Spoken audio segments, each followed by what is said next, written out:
Next matchup we've got is New Orleans at Green Bay. Interesting teams. I think there's plenty of injuries floating around. I think it's going to be a question of who's fit as to who we can start in these matchups. But is there anyone you think that is a plug and play this week? Well, I know plenty of people who were loading up on Kendra Miller over the summer in best ball, really hoping that this is Kendra Miller's week. We hoped that we might get up to 3 weeks of that before Alvin Kamara came back in week 4. And so far, Kendra Miller hasn't been able to get on the field. But reports are that he's healthy. Looks like he could make his debut this week, which, if you saw Tony Jones sort of crawling in with 2 touchdowns in week 2, it left you kind of thinking, well, Kendra Miller probably could have done that and done a little bit more. So that split will be interesting. I mean, Tony Jones is somebody who's been around the Saints for a little while. There's definitely people who thought he could be an interesting prospect at one point. So if Kendra Miller is 200 cheaper than Tony Jones, 4,300 on DraftKings for a running back is insanely cheap. That will be a popular pick if we get any kind of indication that this is going to be Kendra Miller's backfield. But this offense, it's just running through the wide receivers at the minute. As you can see on screen, the Saints wide receivers are targeted at the highest rate in the league at 74%. And Derek Carr, what he's been doing, he forces the ball downfield. We see this. So Chris Olave, he's got a 40% team air yard share, which is great. Michael Thomas had 17 targets in 2 games, but he's yet to finish as a top 36 wide receiver, and I think he's going to be the kind of player who's going to need touchdowns to be able to do that. Rashid Shaheed is the only Saints wide receiver or tight end to score a touchdown so far through 2 games, so we probably haven't seen the kind of offensive explosion that we'd quite like to see. Juwan Johnson, he's playing at least 75% of snaps in both games. So I think sooner or later, Juwan Johnson is going to get back into form, and hopefully we'll see him and Derek Carr develop a better on-field chemistry.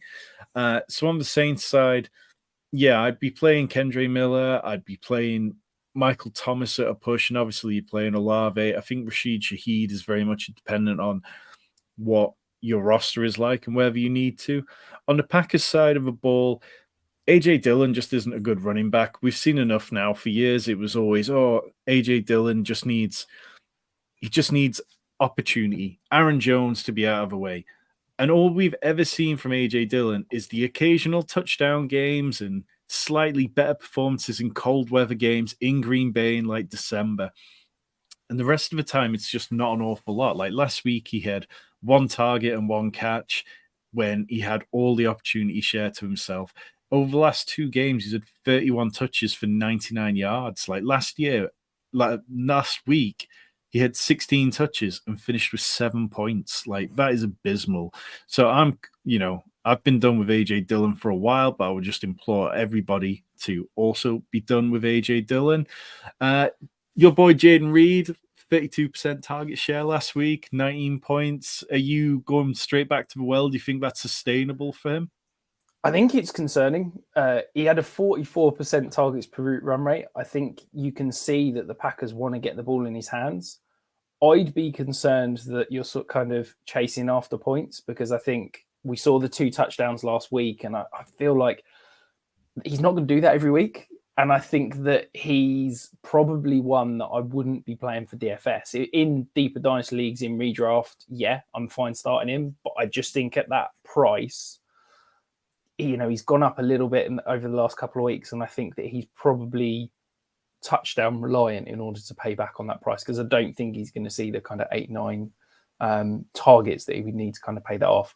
The guy I want to talk about, though, Tom, Jordan Love, it feels like you're either a lover or a hater and nobody is in between. He's got a horrendous completion percentage over expectation. You can see on the screen here, Sam Hoppins talking about it. But this offense is one of the best schemed up offenses in the league. He is doing exactly what it needs to do. He is a game manager at quarterback.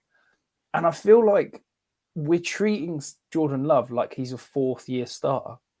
This is a guy who is essentially a rookie. If a rookie was doing what Jordan Love was doing in terms of running the offense, distributing the ball to the playmakers and really doing everything you want of a quarterback, everyone would be singing his praises. But because he's sat behind Aaron Rodgers for 3 years, we're almost expecting like, yeah, Jordan Love's supposed to be a superstar. So yeah, I love him in Dynasty. I think he's a great buy as that sort of high upside QB2 if you can get him right now. Is he a guy that you think could have sneaky upside this week? I mean, for me, Jordan Love, what's his price on DraftKings this week? So he's down at 5.6.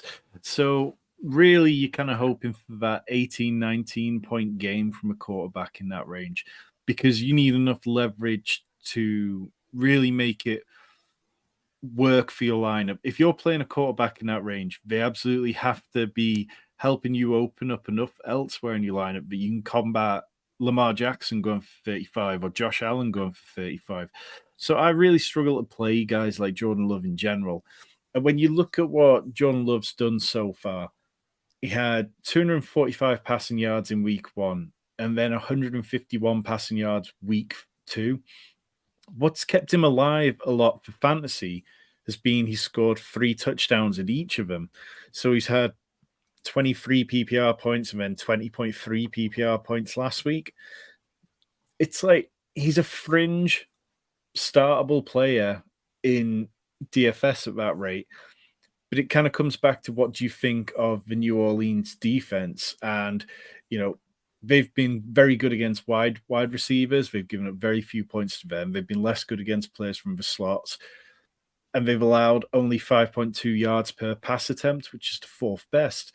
So I think there's an element that Jordan Love hasn't really played anyone too difficult yet.